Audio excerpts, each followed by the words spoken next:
जी। चलें आगे, चलो देखो सेम क्वेश्चन है, आपसे कहा है राम और श्याम की इनकम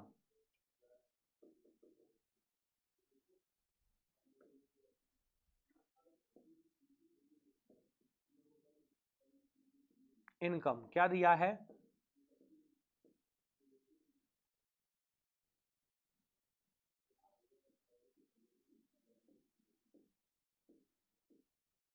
राम और श्याम की इनकम क्या दी है आपको? 3:2 यही दिया है। और क्या दिया है आपको? सेविंग्स कितनी दी है? 4,000 रुपए ये बचाएगा और 4,000 ये बचाएगा।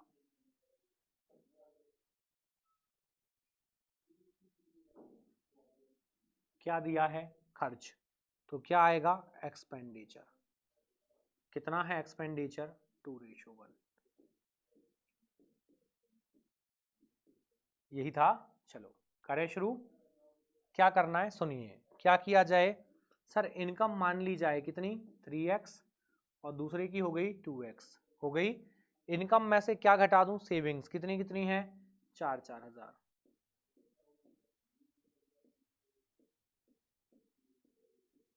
घटा दिया 4,000 तो क्या आएगा?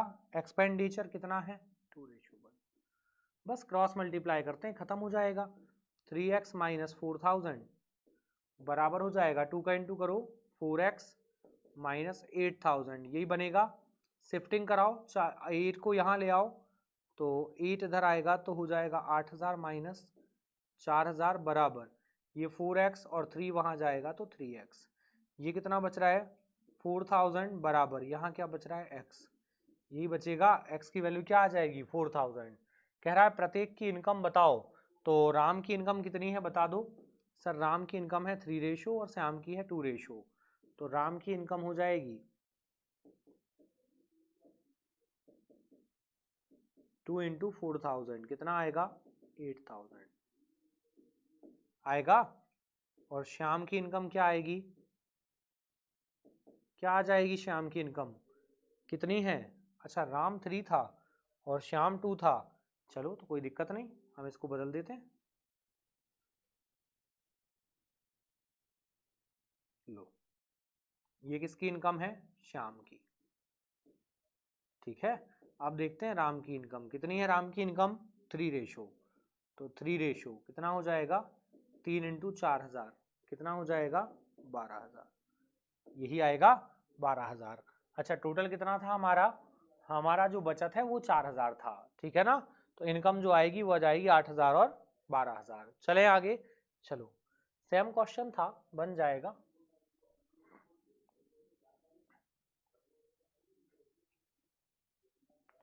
चलिए अब हम बढ़ते हैं आगे। और अभी तक हमने जो पढ़ा है वो तो हमने जो है रेशो के ऊपर लैंग्वेज बेस्ड जो क्वेश्चन बनते हैं वो हमने सीखे थे। लेकिन मैंने आपको एक चीज़ और बताई थी कि हम जो है कुछ और क्वेश्चन भी डिस्कस करने वाले हैं जो हमें दिखने में सिंप्लीफिकेशन के जैसे नजर आएंगे। तो चलिए की जाए शुरुआत, है ना। सिंप्लीफिकेशन टाइप का जो डेटा हमें दिखेगा उसे हम डिस्कस करने वाले हैं। अभी तक हमने जो भी डिस्कस किया है वो क्या था? वो मैन पार्ट के जैसा था। अब हम पढ़ेंगे सिंप्लीफिकेशन टाइप का। तो चलिए करते हैं शुरू, ठीक है ना। चलिए जैसे मैंने आपको सिखाया था कि A/B यदि 2:3 है और B/C यदि 1:5 है तो हम इसको मर्ज कर सकते हैं। किया जा सकता है मर्ज। कर दो जरा, बता दो क्या आएगा इसका आंसर फटाफट। क्या आएगा इसका जवाब? क्या होगा इसका आंसर?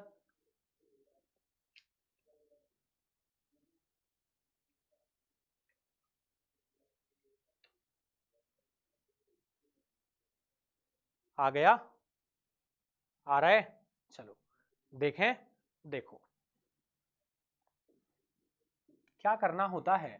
सर आपने सिखाया था कि A/B और B के जस्ट नीचे B लिखना है और फिर C लिखना है और इनटू करना है। कर दो 2:3 और फिर है 1:5, यही था। खाली जगह पर पड़ोसी, यही था। ये खाली जगह कौन आएगा? 3 और ये खाली जगह कौन आएगा? 1। इंटू कर लो ये बन गया 15, ये बन जाएगा 3 और ये बन जाएगा 2। क्या बनेगा? 2:3:15। हाँ, ये तो हम पढ़ चुके लास्ट सेशन में।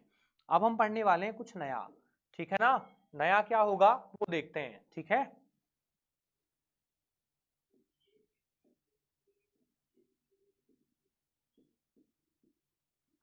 अब देखिए, अभी तक क्या था, हमें a रेशो b और b रेशो c की वैल्यू नॉर्मल देता था।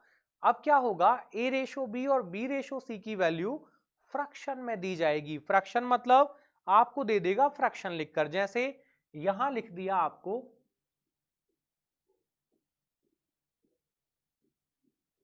अब आपको a रेशो b जो दिया है, आपको ऐसा लग रहा है कि ये लिखा है सर फ्रैक्शन, मतलब न्यूमरेटर और डिनोमिनेटर, वैसा ही यहां लिख कर देगा आपको, जैसे ये लिख दिया।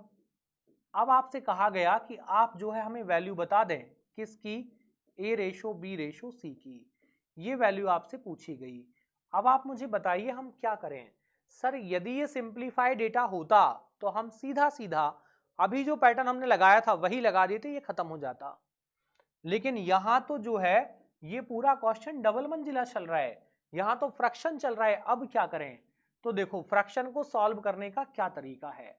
आपको दिया है 2/3 और रेशो है 4/5, यही था। यहां पर हमने देखा कि जो डिनोमिनेटर है हमारा वो यहां तो 3 है और यहां 5 है। इन दोनों का एलसीएम ले लो। क्या बन जाएगा दोनों का एलसीएम? 3 और 5 का क्या बनेगा? 15, 15 आएगा। 3 और 5 का एलसीएम क्या आएगा? 15। क्या किया जाए, जो एलसीएम आपने बनाया उसका इंटू कर दो दोनों में, इसमें भी 15 का इंटू, इसमें भी 15 का इंटू। देखो क्या हो जाएगा, कुछ क्या फायदा मिलने वाला है? 3 से 5 बार 15 और 5 से 3 बार 15 हो जाएगा। ये हो जाएगा 5 इंटू 2 10 और ये हो जाएगा 4 इंटू 2 12 हो जाएगा। और हम कट कर सकते हैं 5, ये हो जाएगा 2 से 5 टाइम और ये हो जाएगा 2 से 6 टाइम। तो जो हमारा रेशो फ्रैक्शन में लिखा था वो सिंप्लीफाई हो चुका। सर दूसरा वाला भी कर सकते हैं क्या? दूसरा क्या है देखो, सेकंड क्या लिखा है? सेकंड लिखा है 3/4 रेशो 2/5, यही चल रहा है। इसको कैसे सॉल्व करें? इसका एलसीएम निकाल लो पहले। एलसीएम किस किस का? सर डिनोमिनेटर का 4 और 5 का, तो 4 5 का एलसीएम क्या बन जाएगा? क्या बनेगा? 20। और कोई इनसे मैच नहीं होता तो क्या किया जाए? 20 का उठाकर इंटू कर दो दोनों में, यहां भी और यहां भी। देखो कट जाएगा क्या? कुछ काट पाएंगे? 4 से 5 बार 20 और 5 से 4 बार 20, यहां क्या बन जाएगा? 15 और यहां क्या बन जाएगा? 8, यही बनेगा। अब हमें जो है a रेशो b और b ratio c simplify value मिल चुकी। हमें मिल गया है a रेशो b बराबर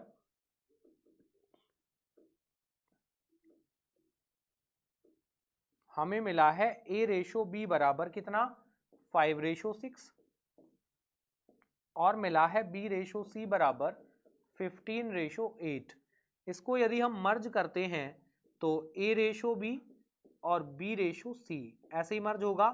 खाली जगह को फिल करो, कौन आएगा?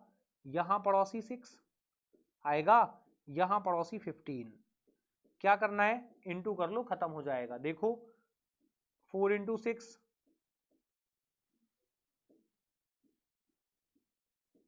आएगा। सर अभी तो ये कैंसिल हो रहा है, किससे हो रहा है? 3 से। देखो 3 से 2 बार 6, 5 बार 15, 3 से 3 बार 9 और 0, 3 से 1 बार 3 और 6 बार 18।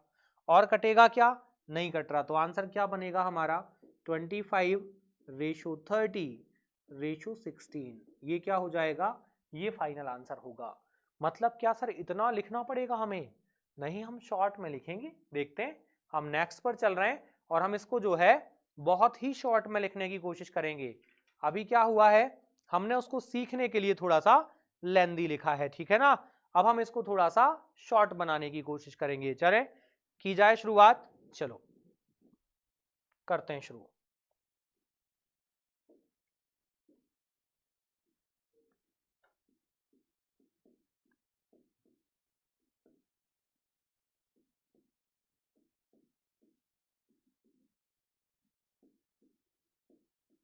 देखिए आपको a रेशो b कितना दिया है? A रेशो B दिया है 3/4 रेशो 2/3, यही था। आगे बढ़ें, आगे आपको दिया है B रेशो C 2/3 और 4/5। अब आपसे पूछा है आप बता दो A ratio B ratio C कितना होगा, यही पूछा है हमने। सर यहां पर ध्यान दिया कि B की वैल्यू 2/3 थी और यहां भी B की वैल्यू 2/3 है। सेम है, सेम है, तो क्या हम इसको डायरेक्ट लिख सकते हैं? मतलब इसको क्या मैं 3/4 रेशो 2/3 सेम है रेशो 4/5 लिख सकता हूं। लेकिन ऑप्शन में यदि फ्रैक्शन मिला ही नहीं तो क्या करेंगे? फ्रैक्शन नहीं मिला तो क्या करना है सर? 4, 3 और 5 का क्या बनाएंगे? एलसीएम। एलसीएम बनेगा 4, 3 और 5 का एलसीएम।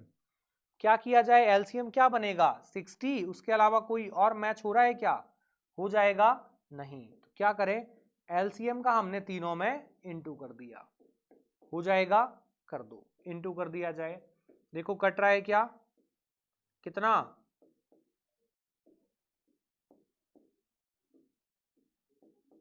कट गया, कैंसिल हो गया। अब देखो कुछ और कैंसिल होगा क्या? ये हो जाएगा 45, ये हो जाएगा 40 और ये हो जाएगा 48। अब कुछ कैंसिल हो रहा है क्या? नहीं हो रहा, तो यही क्या होगा? फाइनल आंसर होगा। चलें आगे, चलो चलिए देखा जाए नेक्स्ट क्वेश्चन। नेक्स्ट क्वेश्चन की तरफ चलते हैं, ठीक है ना?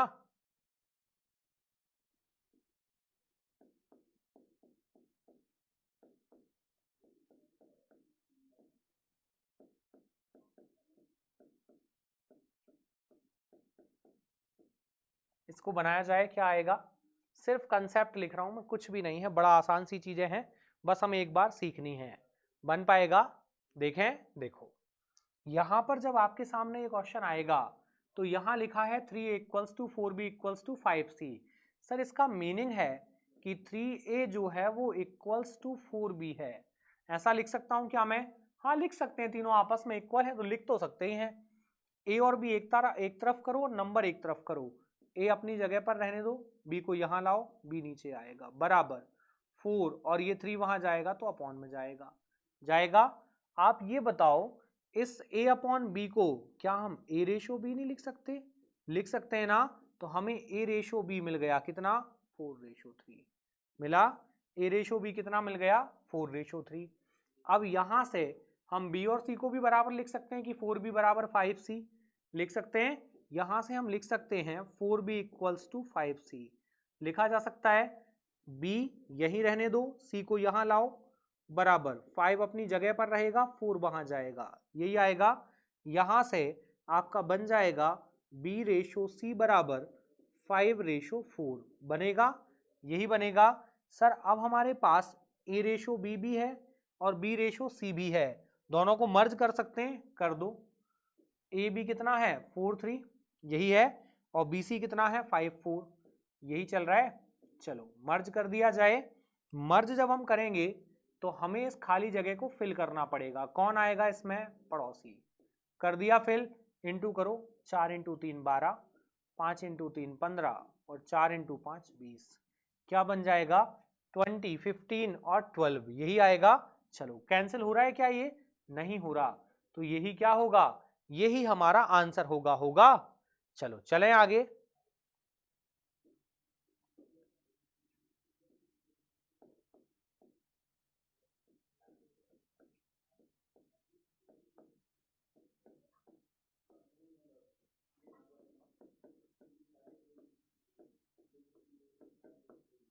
इस क्वेश्चन को सॉल्व किया जाए, सेम ही है। ए की वैल्यू क्या दी है? 4a, बी की जगह पर है 5/3b, सी की जगह पर है 6c। तो देखो जरा बनाने की कोशिश करो, सेम ही है।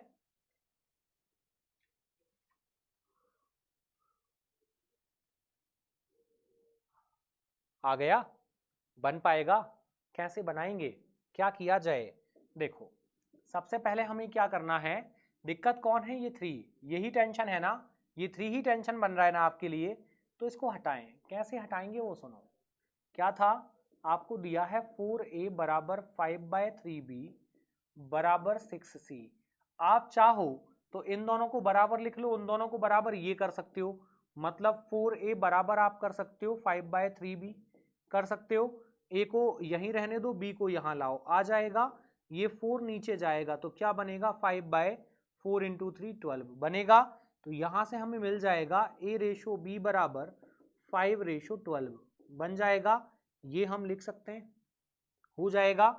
सर ऐसे ही b और c को इक्वल कर सकते हैं, मतलब 5/3b इक्वल्स टू हो जाएगा 6c, तो b के अपॉन में c ले आएंगे बराबर 3 वहां जाएगा तो 18 और अपॉन में आएगा 5, तो यहां से b/c हमें मिल जाएगा 18/5 कर सकते हैं। अब दोनों को मर्ज भी कर सकते हैं, किया जा सकता है, कर दो मर्ज, क्या हो जाएगा 5/12 और 18/5। आपको नहीं लगता मेहनत बहुत हो गई, इतनी की जरूरत थी नहीं। हाँ, यहाँ क्या आएगा 12 और यहाँ क्या आ जाएगा 18, ये कितना हो जाएगा 60, ये कितना बन रहा है देखो 18 से 2 बार 36 और 18 से एक बार 18, 19, 20, 21, कितना आएगा 216, 18 पंजे 90 कट रहा है। ये देखो किससे काटा जाए, 6 से काट लें, एक बार 6, 5 बार 30, 6 से 36 बार और 6 से काटेंगे तो 10 बार, और कुछ कटेगा नहीं कट रहा, यही आएगा। सर इतनी मेहनत ना करके हम कुछ और लगाते तो ये जल्दी सॉल्व हो जाता, कैसे होता वो देखो, इसको हटा दिया जाए, इसको हटाते हैं, बन जाएगा, ये बन जाएगा ना। चलो देखो क्या कर सकते हैं वो देखो, ये तो लेंदी प्रोसेस है, फिर क्या किया जाए, लेकिन बनना सब चाहिए हमें ना, सॉल्यूशन तो बना पाए हम, सारे टेक्निक हमें आने चाहिए। क्या था 4a equals to 5/3b equals to है 6c, क्या किया जाए, इसके अपॉन में लगाओ 1, लगा दिया 1, यहाँ भी 1, तो 1 3 और 1 का एलसीएम, 1 3 1 का एलसीएम क्या बनेगा 3 बनेगा। 3 का इंटू मार सकते हैं क्या हम तीनों में, बताओ, क्या रेशो में ही इंटू करते हैं, यहां नहीं कर सकते, ऐसा नहीं कर सकता मैं कि यहां 3 का गुणा कर दूं, यहां 3 का गुणा होगा तो 3 कट जाएगा, और यहां भी 3 का गुणा कर दूं तो ये क्या बन जाएगा, सर ये बन जाएगा हमारा कितना, ये बन रहा है 12a, ये बन रहा है 5b और ये बन रहा है 18c। ये तो आंसर नहीं हुआ करता था, ये तो आंसर नहीं है, फिर क्या करें सर, फिर हमें लेना पड़ेगा एलसीएम, किस किस का, किस किस का एलसीएम लेना पड़ेगा, इन तीनों का, कितना आ जाएगा एलसीएम, एलसीएम लेना पड़ेगा। अब एलसीएम जब लेंगे तो एलसीएम आएगा 180 आएगा, 12 से कट जाएगा क्या, देखो 12 से कितना, एक बार 12 और 5 बार 60, यही आएगा, 5 से काटेंगे तो कितना आएगा 3 बार 15 और 6 बार 30, 18 से काटेंगे तो 2 बार 36 और 0, क्या बनेगा हमारा रेशो, क्या आएगा, यही आएगा 15 36 20, यही आया था। चलो यही आएगा, चलें बढ़े आगे, एक ये प्रोसेस हो सकता है, और क्या कर सकते हैं, बहुत कुछ कर सकते हैं हम सिंप्लीफिकेशन में, ठीक है ना, चलें आगे।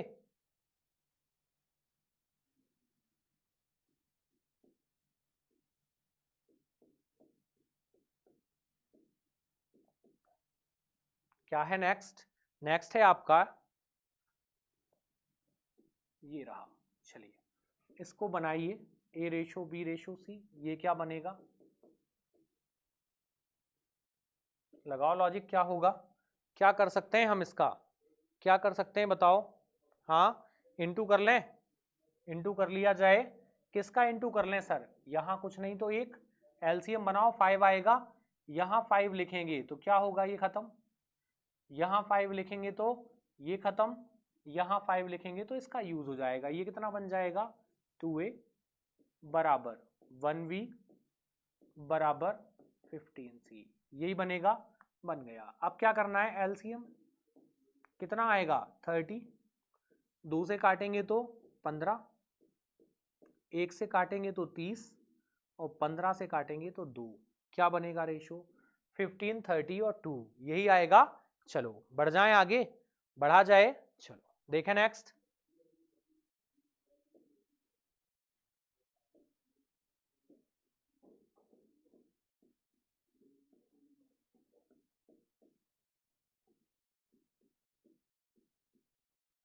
नेक्स्ट बता दो जरा आप क्या आएगा, क्या किया जाए, देखो ये बड़ा ही सिंपल सा कंसेप्ट है, ध्यान दिया जाए। यदि मैं इतना यूज कर लूं डेटा तो कोई दिक्कत है क्या? नहीं। बी को नीचे लाओ, क्या हो जाएगा? ए अपॉन बी बराबर 5/6। क्या मैं इसको ए रेशो बी बराबर 5/6 लिख सकता हूं? इसमें कोई दिक्कत नहीं। यदि मैं b/6 बराबर c/7 लिखूं और क्रॉस मल्टीप्लाई मारूं तो b के अपॉन में c आ जाएगा और 6/7 मतलब b रेशो c बराबर जो है 6/7 हो जाएगा। होगा या नहीं? हो जाएगा, हो जाएगा सर। मर्ज कर सकते हैं क्या? कर दो। a रेशो b और b रेशो c हो जाएगा मर्ज। कर दो। a रेशो b की वैल्यू कितनी? 5/6 और b रेशो c की 6/7। सर b की वैल्यू मैच हो गई तो क्या लिख सकते हैं? डायरेक्ट 5, 6 और 7 लिख सकते हैं। अरे जब यही लिखना था तो ये तो डायरेक्ट ही दिया था, देखो दिया है ना। तो हमेशा ध्यान रखिए कि जब कभी भी नीचे डायरेक्ट वैल्यू दी जाए, जैसे यहां 5, 6 और 7, तो ये वैल्यू डायरेक्ट ए की ही वैल्यू है, ये वैल्यू डायरेक्ट बी की वैल्यू है और ये सी की वैल्यू है। तो यहां से हम डायरेक्ट रेशो लिख देंगे जो नीचे लिखा है। कितना आ जाएगा? 5, 6, 7। इसको हमें सॉल्व नहीं करना होता। कब? जब आपको अपॉन में जो है डायरेक्ट डेटा दिया जाए तो हम उसको सॉल्व नहीं करते, जो दिया है वही आंसर होता है। ठीक है ना? जो दिया है वही सेम आंसर होता है, कुछ भी नहीं करना होता। ठीक है ना? चलिए चलें आगे।